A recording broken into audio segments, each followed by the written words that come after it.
ប្រវត្តិកូនអធិដ្ឋាននៅក្នុងព្រះនាមព្រះម្ចាស់ព្រះយេស៊ូវគ្រីស្ទដ៏មានគ្រប់ព្រះចេស្តាក៏អធិដ្ឋានសម្រាប់បងប្អូនដែលកំពុងតែរងទុក្ខលំបាកវេទនាដោយសារជំងឺរោគីឬក៏ដោយសារវិបត្តិបញ្ហាផ្សេងដែលគាត់កំពុងប្រឈមឥឡូវនេះគឺកំពុងប្រកាសដល់សាសនារបស់សាសនាជុំ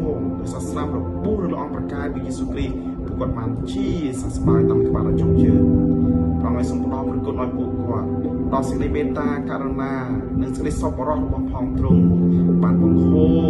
ជន់លើជីវិតរបស់ពួកគាត់ម្នាក់ៗឲ្យទទួលបានសេចក្តីសុខសាន្តទទួលបានសេចក្តីអំណរ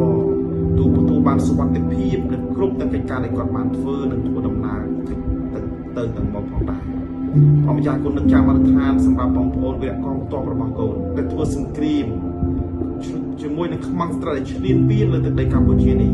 កូនអធិដ្ឋានសូមព្រះអង្គបានចាត់ទេវតាការពារជីវិតរបស់ពួកគាត់ទទួលបានសេចក្តីសុខសាន្តសុវត្ថិភាព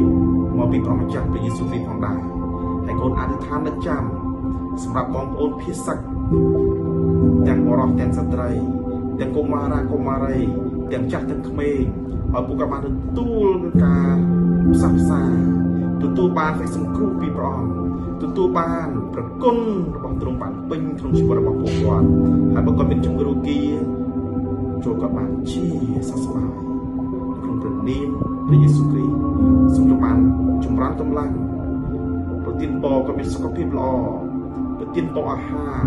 ប្រទានពរស្វេតការផ្សេងដែលគាត់កំពុងតែត្រូវការនេះឲ្យគាត់បានឆ្អែតឲ្យគាត់បានទទួលប្រគុណរបស់ព្រះអង្គផងដែរអរប្រគុណព្រះអង្គព្រះយេស៊ូវសូមព្រះអង្គជួយពរគាត់ហើយថែរក្សាការពារគាត់